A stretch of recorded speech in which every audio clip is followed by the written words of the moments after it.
In the vast expanse of the virtual world where connectivity knows no bounds, we find ourselves confronted with a pressing challenge, the pervasive issue of cyberbullying. As we embark on this dialogue, we navigate through the complexities of online interactions, aiming to shed light on the impact of cyberbullying and explore constructive ways to address and mitigate this digital menace. Joining us today, technical expert in cybercrime or cyberbullying at Gunadarma University, Bapak Afinanta Tarigan via Zoom, and also observer and monitor of cybercrime, cyberbullying cases at University of Indonesia, Ibu Dina Haryana here in our studio. Selamat pagi, good morning, Pak Afinanta, can you hear us? Yeah, good morning. Can you clearly? Ibu Dina, thank you for joining us this morning on TVR. It's a great pleasure. Thank you for inviting me. Of course. It's such a pleasure to have you both here to talk about this very important issue that's been plaguing our society, especially in the emergence of internet as the #1 way of people trying to connect with each other. Indeed. So maybe if we can get across our question first to Pak Afinanta, who's joining us via Zoom. Now, of course, unfortunately to say, cyberbullying is not something new.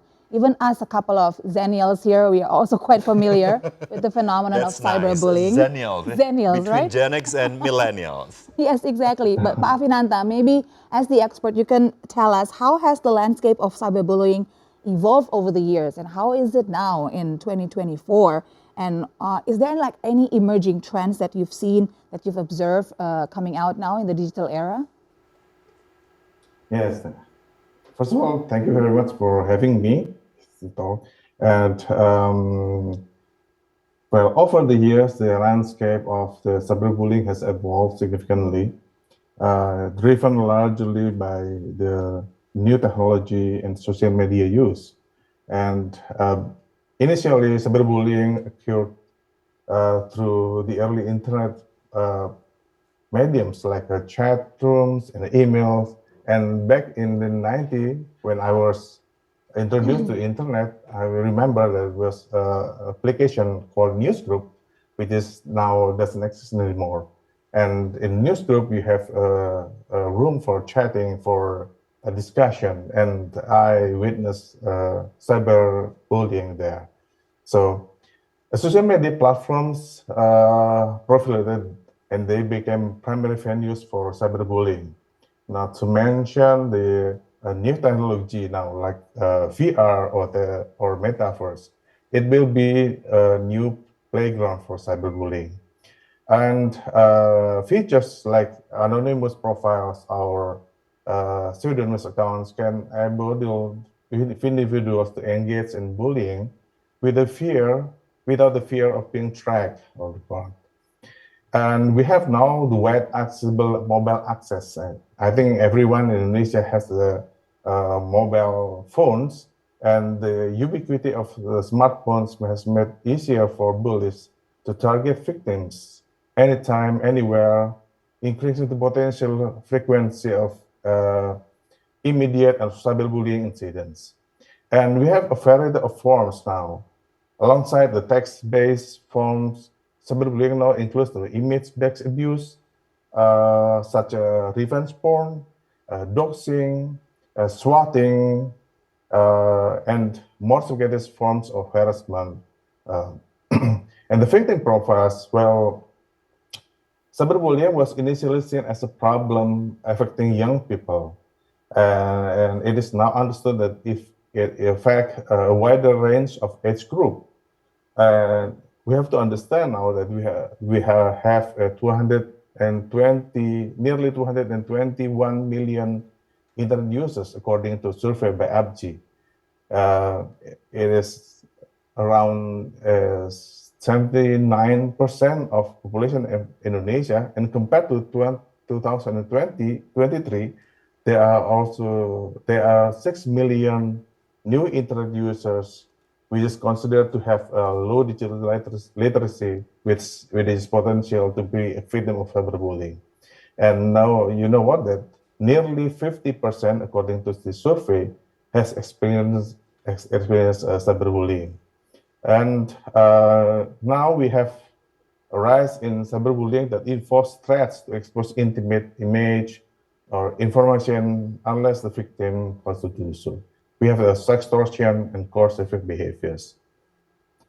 That's the landscape of cyberbullying that evolved in these years. All right, Pak Okay. Afinanta, thank you so much for Thank you, laying out Pak the Afi. groundwork for our Yeah, so the conversation. trend is up. Yes. You know, Pak Afi have explained a little bit about, you know, the basics of what's happening. Let's move on to Ibu Dina. Probably you can explain about some real life cases that you witnessed, probably some data to back it up about, you know, this trend of rising cyberbullying that's happening. Is it only happening to millennials or also people from Gen X or baby boomers are experiencing cyberbullying as well? Thank you. Right, so basically first of all, let me correct that I am from Sujiwa Foundation. I'm the founder of Sujiwa Foundation. Yes, we do have collaborations with universities, and among others is the University of Indonesia. And basically cyberbullying is massive. Like we do have a helpline system in Sujiwa, and more and more reports, you know, of clients coming to our helpline, reporting, you know, their cyberbullying cases happening to them. And, you know, based on our own researches as well, that basically it's gone up, it is true. And so you can imagine students in schools, 1 out of 5, you know, has faced cyberbullying. 1 out of 5. Yeah. That's a lot. About 17-20%. That's also confirmed by UNICEF final research as well. And so it is massive, it is serious, it really creates psychological harm, and so we cannot just take it for granted. We have to deal with it in the serious form. And I do need to say that every school, every university, every community, they need to have cyberbullying, you know, movement, anti-cyberbullying movement, if possible. And so you mentioned about cases, what type of cases which we have found, so many. Threatening, intimidation, mocking, belittling other people. Basically, they show anti-respect to other people, anti-empathy. You know, whenever they feel like somebody is not like them, they will, you know, that's capacity for bullying them. Or even, you know, other people who are smarter or better ability in something, they're also prone to cyberbullying.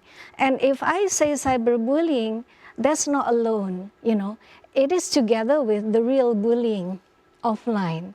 So cyberbullying is cannot stand alone. Both of them happen at the same time. And why it is very serious is because it is 24 hours. It is borderless. And, you know, even if children, for instance, they're in their room, they have their gadget, they can be bullied as well on cyber. And so even parents, if they try to protect the children, they need to be wary as well that basically cyberbullying still can happen to their children.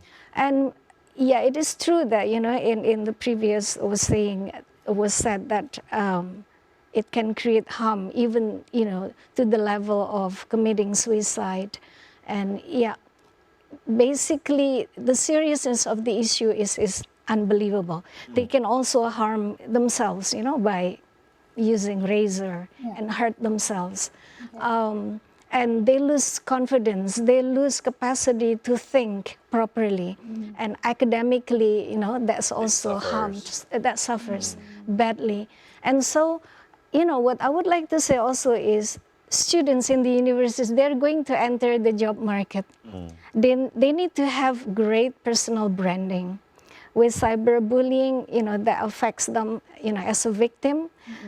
You know, basically they might enter the job market not in the best form, you know, they might be very underconfident. Or for the perpetrators, they're also bad because they will have bad personal branding, you know, because they are bullies. And when people realize that they're bullies, very possible they might not enter the job market properly, you know, because people know that, hey, you're a bully, you know, you cannot enter my organization. So, yeah, universities need to be serious about dealing with this, and there should be an anti-movement on movement on cyberbullying. That's what would like to say. And so protecting students to make sure that they are in the safe zone, that, basically they talk about, place that should be respectful, great empathy for each other, and empowering each other. And that's what they're going to, face in the real job market. And so universities need to be serious. They need to find champions among students, and the champions could be the victims when they were in schools, for instance. It is possible. Or lecturers who could be the champions of this. And I think, all the deans and everything, those people, the faculty members, they all need to be in this zone, dealing with bullying and cyberbullying at the same time, making sure that everyone is in good mental health, because that is what is so bad at, right now. Okay. And so being safe is very important. Now, to follow up on your suggestion for schools and universities to have a movement of anti-cyberbullying, now maybe you can give us examples on your own experience. What was the biggest challenges in monitoring and addressing cyberbullying, and how could universities and schools be more equipped to tackle these challenges? This is a brilliant question, actually, because normally people who are bullied, they will have difficulties to express themselves that, I have huge issue, that, I'm embarrassed to share that I am incapable to deal with this bullying. And so I am embarrassed that I have been, online being ridiculed by other people. So it's not easy. Being humiliated and to say, to somebody that I've been, it's not easy. So that's the biggest challenge. So what we do in Sejiwa, my organization, this is actually an NGO, and basically we provide a support system, the helpline, which we've been working with psychologists. We have 34 psychologists from CIMAS, and basically, we receive reports and provide, support system there. However, in schools, in universities, there should be some kind of campaign, the promotion of cyberbullying as well as bullying. There should be, massive against the cases, and that together they need to compete to basically deal with it. I would like to say that campaigning in a positive way, for instance, public talks, so that people can talk about, their aspirations of how a university should be, how a school should be, then somebody who acknowledge it as a real problem. Exactly. Or students can be asked to create some kind of writing, against cyberbullying. Or students can also, have a presentation or whatever. So there's so many ways that universities can get students to be involved in the movement. And there should be jargons to be introduced as well, like cyberbullying is not cool, bullying is terrible, and creating great personal branding is important, no cyberbullying, that kind of thing, So this kind of positive jargons will create some kind of awareness that it's not good for me to be a perpetrator, and it's not good also for other people, to be bullied. And that, we need to get students to be friends instead of bullies, So create, friendship. And how to deal with so many students in the university in schools, creating that safe space. And, all the classes, if possible, there should be some kind of talks about it, discussion about it. So I would say in schools, junior high school, senior high school, there should be talks about this, publicly, so that every student will be really aware that, hey, it's not cool for me to be a perpetrator, and it's not good also for my friend to be bullied. So I need to be a friend of these victims. So that's what I can say. So awareness indeed very important. Yes. Very. As a generation, Zennials, we experience, Yeah. being analog and then being digital. Yes. So there's a lot of changes happening in this generation, the millennials and also The Gen Gen Zs. Zs, Yes. Gen Ys. So, Pa Finanta, as a technical expert, could you elaborate on the specific technological aspects that contribute to the prevalence of cyberbullying in the virtual world? Oh, of course. Firstly, is anonymity. Many online platforms now allow users to interact anonymously or under pseudonyms, making it difficult for to trace the identity of the cyberbully itself. And secondly, is accessibility. Means that the omnipresence of connected devices, mobile devices, it means that individuals can engage in cyberbullying at any time and any places, leading to situation that where the target may feel there is no escape from that harassment. Uh, the third may be the digital footprints and the permanence of digital content. Once you post it online, it could be difficult to remove them completely. Then cyberbullies leverage this permanence of digital proofing to harass their victims by spreading rumors, sharing embarrassing photos, videos, or maybe engaging in cyber stalking. Victim might continue to face consequences of cyberbullying long after the initial incident occurred.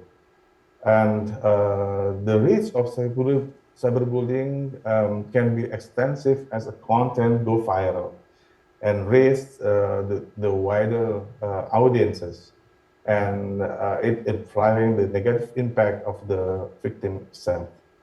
And we have now also the digital manipulation and deepfakes, the artificial intelligence technology. We have made initial to medical digital content. Can have you can use the AI tools to create the deepfake photos, deepfake videos, or deepfake audio, and cyberbullies may use techniques to manipulate photo and deepfake to create deceptive and damaging content aimed at the victims. And we have now a lack of separation now in the internet. The fastness of the digital world and can make it hard for authorities to monitor and prevent bullying behavior. Unlike physical space, where adults can often interfere, the virtual space is much more harder to police. And lastly, is online gaming in virtual communities.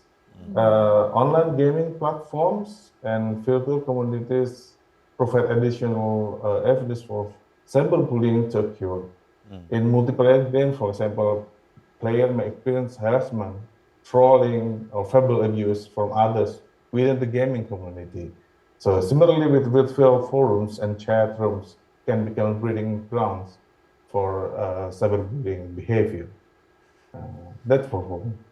Afinata Tarigan, are there particular challenges or complexities in investigating and combating cyberbullying compared to traditional forms of bullying, and how do you navigate these challenges? Well, for anonymity and pseudonymity, it is hard to trace the identity of cyberbully who use the anonymous profile or the anonymous account. We can encourage the use of real identity verification by platforms. We can encourage the social media platforms to use the real identity verification and to use the digital forensic to track individuals whether it is necessary. And second challenges is jurisdictional issues. Cyberbullying can cross geographical borders, the victims in Indonesia and the offenders perhaps in Russia, make it a challenge to apply the legal frameworks. It requires international cooperation and the harmonization of cyberbullying laws between countries to help navigate these jurisdictional challenges. And thirdly is now internet is becoming faster and faster. The large volume of communications and the speed of the spread of information, it is hard to monitor the process. So we can use, of course, the automated tools like artificial intelligence to recognize whether this content is containing bullying or it is normal text or maybe pictures, and we can prevent them the harmful content to reach the victims, to, to filter the content more efficiently with this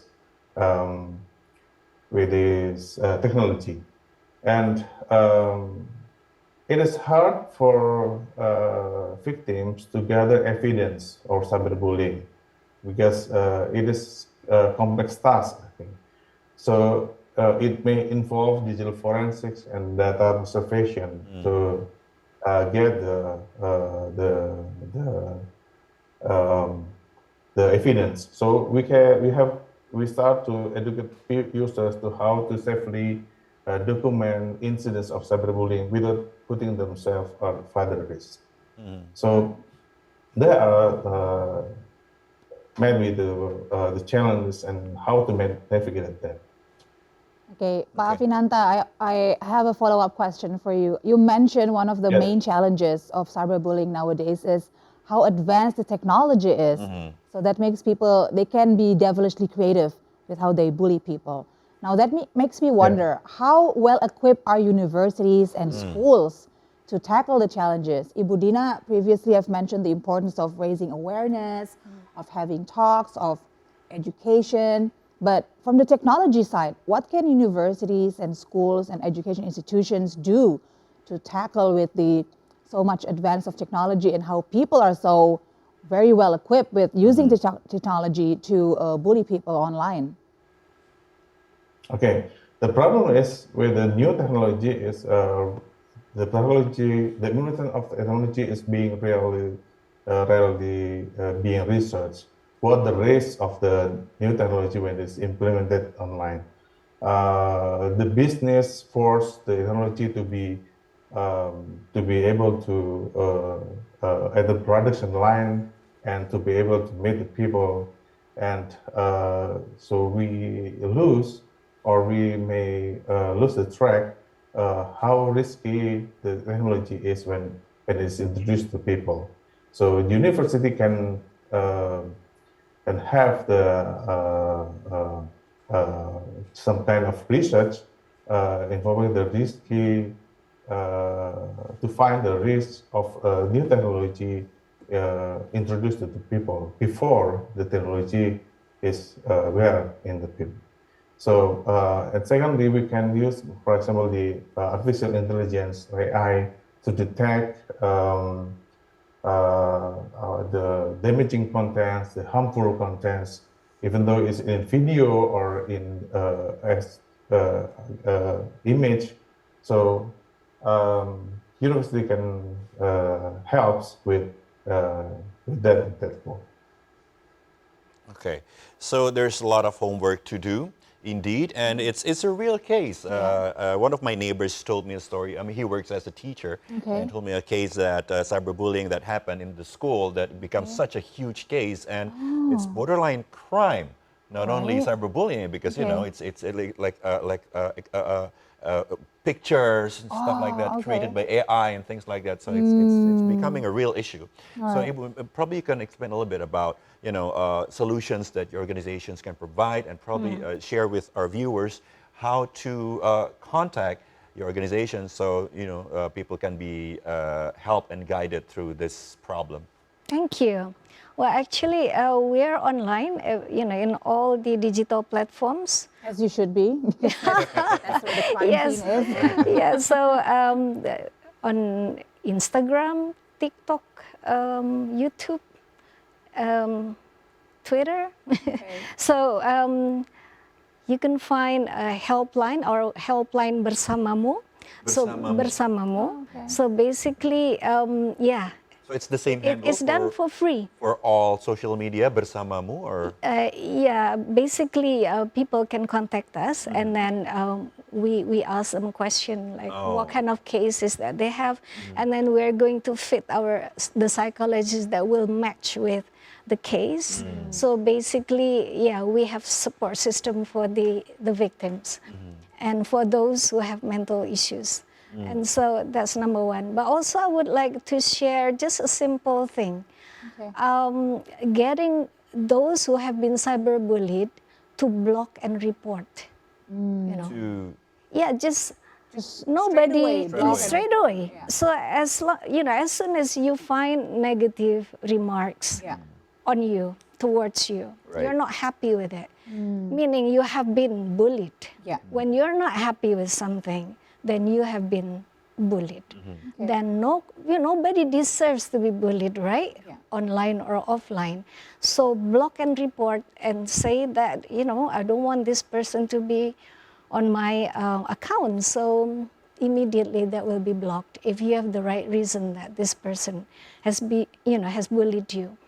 And also, I think the digital literacy campaign also needs to be introduced, that people need the four elements in the digital literacy. And this has been introduced by Cyberkreasi, the national movement on digital literacy.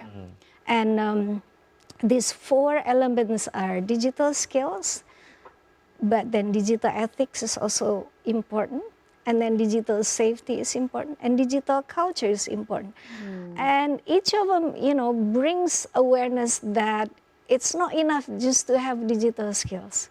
However, you also need to create digital ethics. You need to show your understanding of the digital world, that you have ethics in using the internet, and that you have the responsibility for digital safety for yourself and also for other people.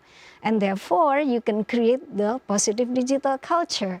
And these four elements are so important, and that can be taught either in schools or in universities.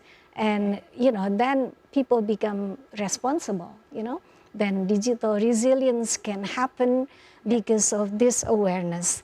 So I think that can be a part of what should be in the movement for cyberbullying. Okay. I think it's a multifaceted Yeah. issue. Like a lot of stakeholders are very much needed to, get together and Indeed. to find a solution. as It's a not- mother of 3 children, you As a must mother, be. I'm very concerned. So it's just not just the education community, the IT community, and also the government needs to step up and provide, much needed regulation. Yeah. So, There's another one. Our government also provides hotline as well. Okay. A hotline system by Kementerian Pemberdayaan Perempuan and Pelindungan Anak.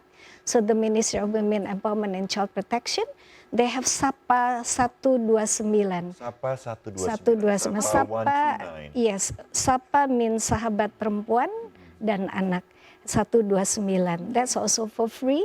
So basically we do have support system because we do have a lot of, with all this massive progress, development in the digital world, apparently it also, creates the digital harms as well. The digital risks are there. Therefore, yeah, we're here, we're trying to support and also create awareness, to be ready for that. okay. Ibu Dina, thank you so much for your time great and insights. pleasure. And please send my best regards to everyone at Sejiwa Foundation for all the Thank good you. work that you've done. Thank you so much. Probably just a quick last statement from Pak Afi. Silakan, Pak Afi. Go ahead. Yeah, well, I'm adding the statement of Ibu Diana that not only block and report, but document first. So you take a screenshot and document when and where you take the screenshot, and then block and report, because the screenshot is the digital evidence and might help you to prove when you report the incident itself. So that's it. All right. Okay. Pak Afinanta, Thank you so much. Document first and then block and report. Right. Yeah, that's the 3 steps you need to know to get rid of bullies. Yes, indeed. So thank you once again, Ibu Dina and Pak Afi. Thank you. Pleasure to have you here. And let's spread the word for everyone. Tell everybody the information you just heard this morning for people who needs it. And hopefully our talk show this morning can increase awareness for you and your family as well. Yeah, let's just have fun online, right? Don't spread hate, spread love and friendship. Right.